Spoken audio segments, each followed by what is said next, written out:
I'm Nitzan. And I'm Adam. And you're listening to Stories from the Eastern West, little-known stories from Central and Eastern Europe that changed our world. Here's our producer Piotr setting the scene for today's episode.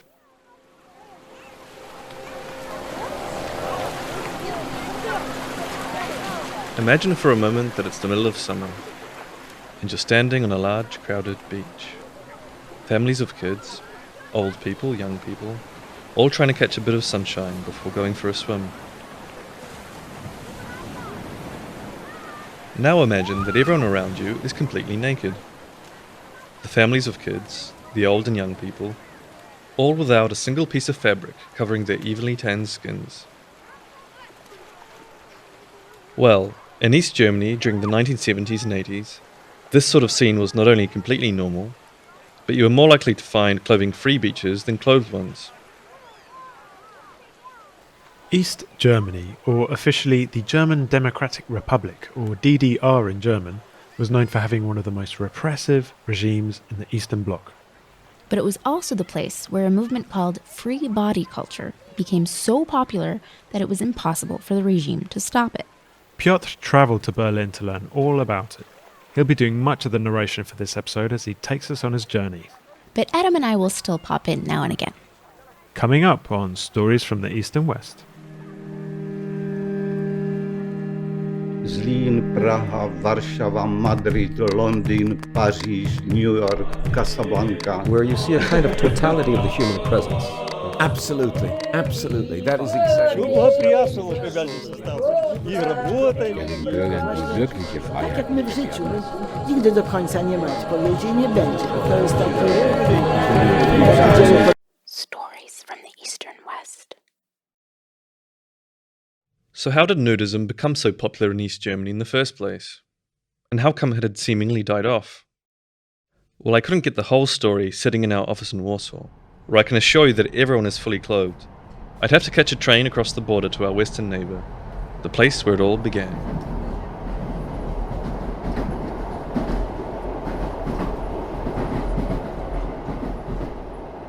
I used my 6 hours on the train to do a bit of reading about German nudism. One important thing I soon learned was that generally most Germans don't really like using the term nudist and nudism, which in the German language have connotations of lewd exhibitionism. Instead, they call it Freikörperkultur, meaning free body culture, or just FKK for short. Also, if you happen to just not be wearing clothes, you are said to be textile free. Whatever you want to call it, let's just say it's not something I've had a lot of experience of myself. But as I crossed the Oder River, which marks the boundary between Poland and Germany, I knew that this would all change soon enough. Ladies and gentlemen, Berlin Central is the final destination of our train. We would like to say goodbye to you and wish you a nice stay. I'd made it to Berlin, but so far there wasn't a naked person in sight. Luckily, the DDR museum in the center of town had put on a temporary exhibit on FKK culture in East Germany, so this seemed like the best place to start. After admiring the plentiful photos of naked people and a diorama of an East German beach, complete with tiny naked figurines, it was time to speak with Dr. Wolle, the head of the research department at the museum. Die FKK-Kultur war in der DDR außerordentlich populär. The FKK culture was extremely popular in the GDR. There were special FKK beaches on the Baltic Sea, but also on the lakes in Mecklenburg. Ja, das war sehr üblich, dass die Familien zusammen, It was very common for families, together with their children, to partake in nude beach culture. FKK was much more popular and widespread here than in the Bundesrepublik. But how did the popularity of free body culture fit in with the authoritarianism of the East German state? Natürlich, also die DDR war eine sehr stark kontrollierte Gesellschaft. Naturally, the GDR was a very strictly controlled society, not just politically, but also in terms of everything concerning human life, family life, sexuality and morality. Und stattdessen hat der Staat den Bürgern And so the state granted its citizens the small freedom of running around naked at the beach. zu sprengen, hat sie ihm gerne gewährt. That sort of made sense. If freedom of speech or political opinion is pretty much non-existent, I guess the only thing left to do is to take off your clothes and enjoy the sun. But how did this whole free body culture thing get started in the first place? Let's go back into the history for a second.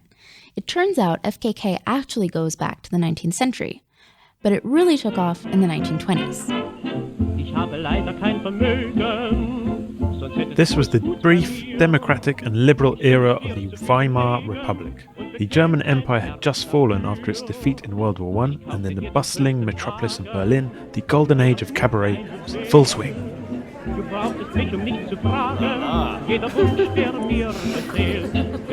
Yeah, we know what you're thinking. But actually, it had nothing to do with cabaret dancers at all. It had more to do with the city workers looking for a way to relax after a long day at the factory. Es gab bereits in 20er Jahren. There was a movement present in the 1920s, well, basically since the beginning of the 20th century, called the Lebensreformbewegung, the life reform movement, and nudism was part of it. They believed the body should freely reveal itself to the sun and the air, and so on. And this movement was very much connected to the political left and the labor movement. War politisch sehr links und mit der Arbeiterbewegung verbunden. And it turns out that the artists and intellectuals of the period were quite fond of nude bathing too. Unser bekannter Schriftsteller Hermann Hesse. Our famous author Hermann Hesse, who is internationally known, was also part of this movement. There are photos of him posing in the nude, much like Adam. This was, of course, quite scandalous back then. Was damals natürlich ein Skandal war. I asked Dr. Wolle what he thought of free body culture personally. Did he ever indulge in it? Ich persönlich hasse das. Personally, I hate FKK culture, and I've always hated it. I couldn't stand it. My visit to the DDR museum and meeting with Dr. Wolle were a good start, but I felt I needed to speak to someone who had actually participated in free body culture. I had arranged to meet with Reinhard Gens later that afternoon. He was a long-time member of the Birkenheider General Body Culture Association, located on the shores of Lake Mottenau.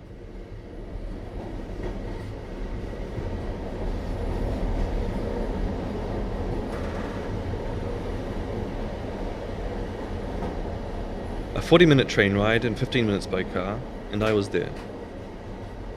The first thing I saw were dozens of small wooden huts nestled among pine trees, which provided much-needed shade. I was keen to see Lake Mottenau up close, so Reinhard took me down a trail to a small wooden pier, where the far end of the lake, mostly surrounded by forest, was visible. I'm guessing that Reinhard spends most of his time at the camp textile-free, but today he had made an exception. I started FKK when I was a student in Berlin and traveled to the Ostsee for the first time in 1957. And I found everybody was without textiles. That was my start in FKK. And did his friends from university take part as well? The first reaction was, crazy guy. But in the next year, they came with me doing the same. We walked back through the campgrounds towards the newly built clubhouse, cheekily named the Sin House. Reinhard told me that this campground was the only original FKK club from the 1920s to have survived in its original location. But this liberal decade was about to end. The 1930s saw the National Socialist Party take power and mercilessly institute a new moral order in Germany.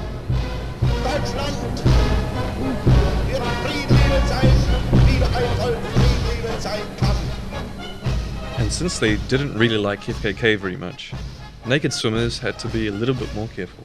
During the Nazi time, the police was ordered to control if we are all in textile. And a man came before the police came. And so there was a warning. And the warning was named Wasser kocht. Which translates to water is boiling in English. And that was the signal to go in textile.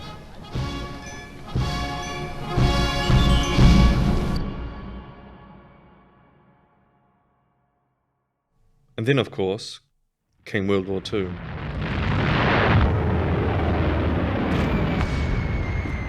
Reinhard told me that towards the end of the war, women and children hid out here by Lake Mottenau to escape the Allied bombing of Berlin, until Soviet tanks finally appeared on the horizon.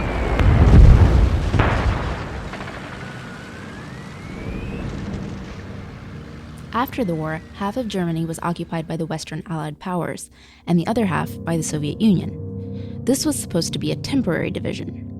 But instead, the border between East and West Germany became the focal point of the geopolitical struggle between the West and the USSR. From Stettin in the Baltic to Trieste in the Adriatic, an iron curtain has descended across the continent. The two countries developed in drastically different ways, of course economically and politically, but also culturally. And it was in the more restrictive of the two societies that free body culture would eventually find huge popularity. At first, there were no laws about public nudity in the newly founded East Germany, but in 1949, all sports and cultural groups were dissolved and incorporated into official state organizations. FKK groups were deliberately excluded and disappeared altogether, but nude bathing was still more or less tolerated. However, some German government officials and local authorities saw free body culture as a potential threat to the moral fabric of the nation. They started a campaign of moral outrage and with the intention of completely stamping it out.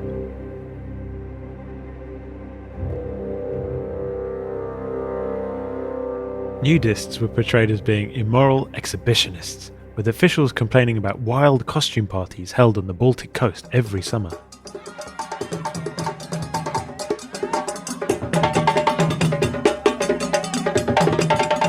At these so-called Cameroon parties, participants wore elaborate headgear and women covered their breasts in toothpaste. In other words, not exactly things that model socialist citizens should really be doing. And they were also accused of committing violent acts.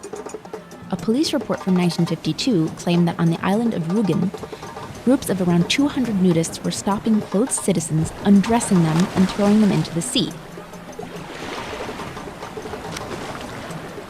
They also capsized boats containing women and children.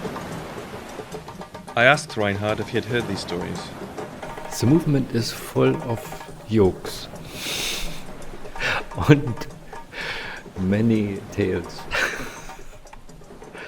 I guessed that by yokes, Reinhard meant jokes. In any case, he told me that this definitely could have happened, but that it certainly wasn't typical. It's possible that some of these stories were exaggerated in order to turn the public against FKK, but in any case, the campaign definitely worked.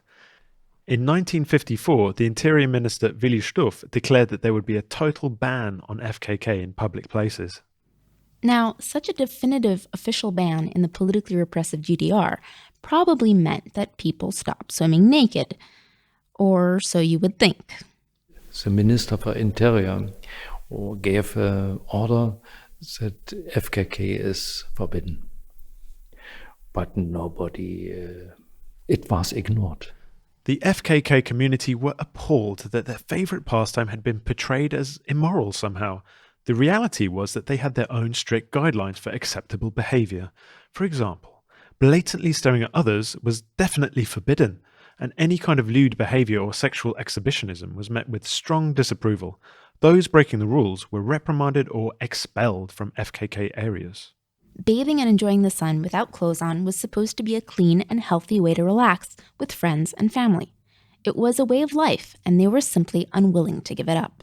Despite the official ban on free body culture, people kept undressing in what was a widespread act of civil disobedience. But we should also mention that most of the nudists remained loyal to the state. Among them were even members of the ruling party, including officials and judges. This ended up leading to awkward situations where police officers were forced to arrest their superiors in the nude. Meanwhile, proponents of FKK engaged in a mass letter-writing campaign directed at local officials and the central government. They argued that free body culture could help to create happy, healthy, and equal socialist citizens, in contrast to the exploited workers in the West. But the authorities didn't really buy this argument. One incident in the 1950s at Ukeritz on the Baltic coast was particularly dramatic.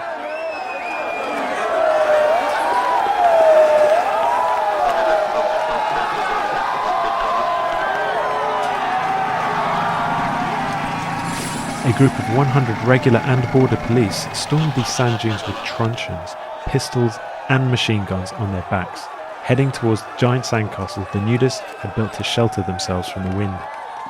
But ultimately, the East German nudists were too stubborn and determined, and the ban proved impossible to enforce. In 1956, the government was finally forced to give up and allowed nude bathing at designated FKK beaches. And now that it was fully legal, nude bathing became increasingly popular. The floodgates had been opened.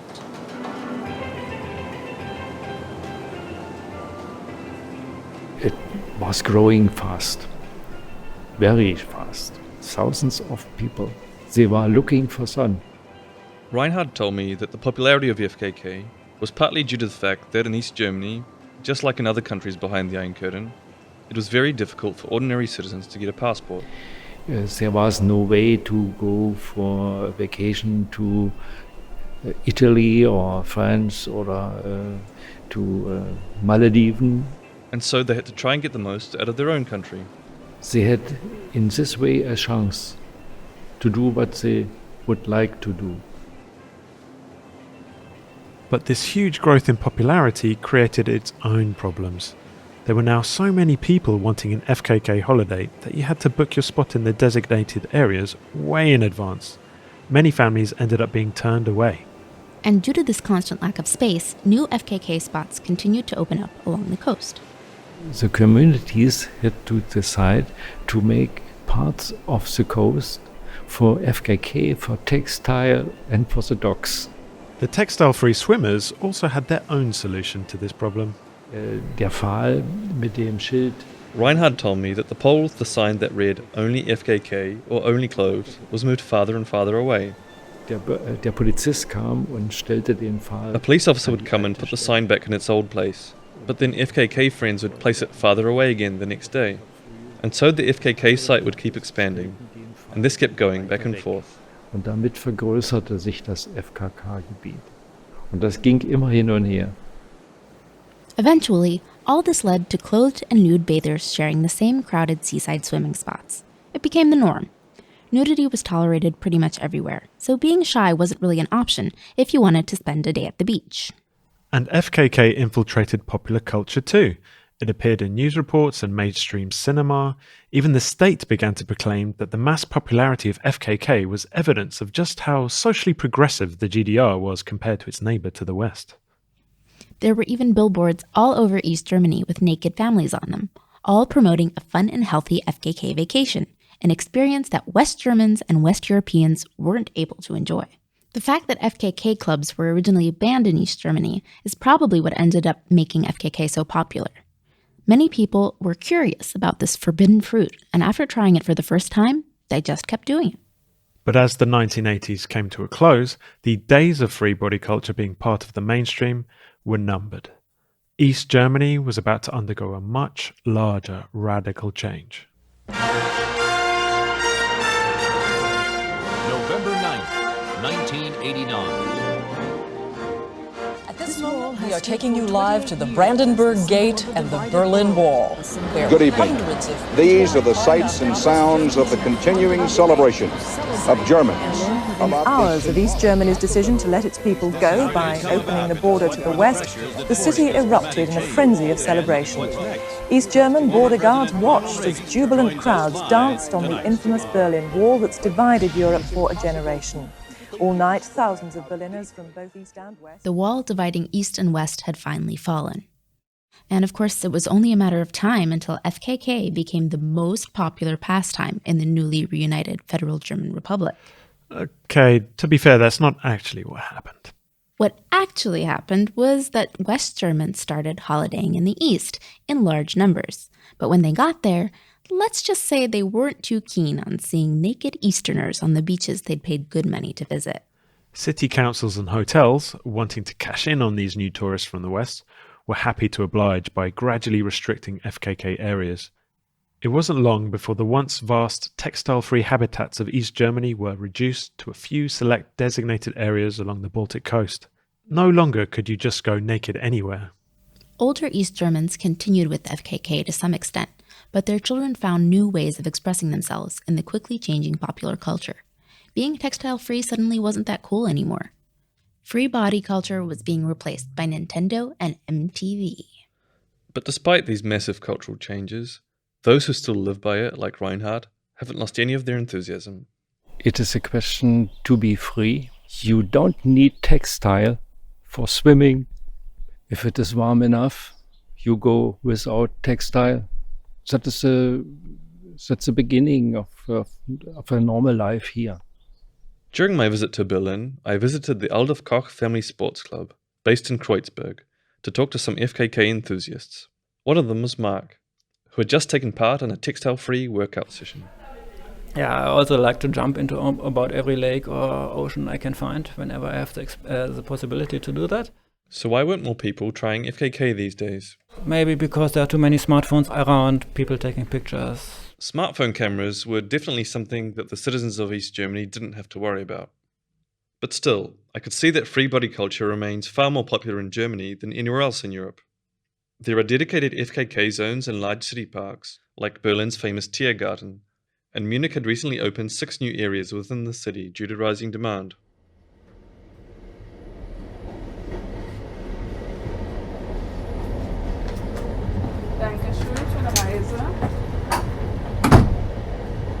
As I crossed the border back into Poland, I was definitely left with the feeling that people in Germany are just a bit more comfortable with their bodies than the rest of us.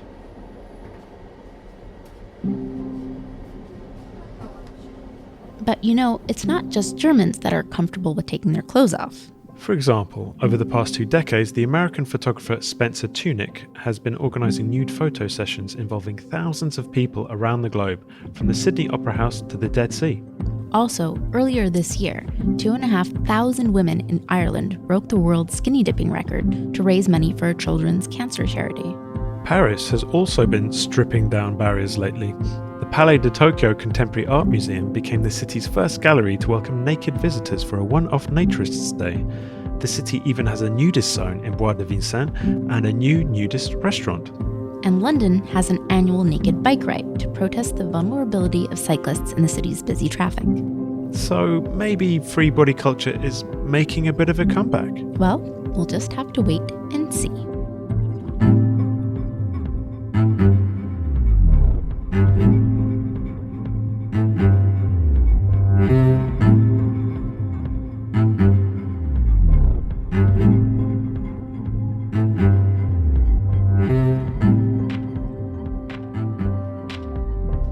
This textile-free episode of Stories from the East and West was produced by Culture.pl and hosted by Nitzan, Reisner and me, Adam Żuławski. It was written, produced and co-presented by Peter Wolodzko, edited by Adam Żuławski and scored by Wojciech Oleksiak. We'd like to thank Reinhard Gens, Jürgen Krull and Dr. Stefan Woller from the DDR Museum for their help with this episode.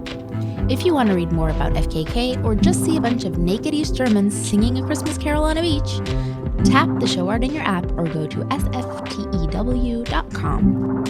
And if you have the slightest idea why they might be singing carols in the middle of summer, please do let us know by emailing us at stories@culture.pl. And if you liked our show, Adam, what should our call to action be this week? Well, obviously put your clothes back on and then go tell a friend all about the show you just listened to. Okay, and coming up in 2 weeks' time, the story of an alchemist who really did turn something into gold. See you then. Bye.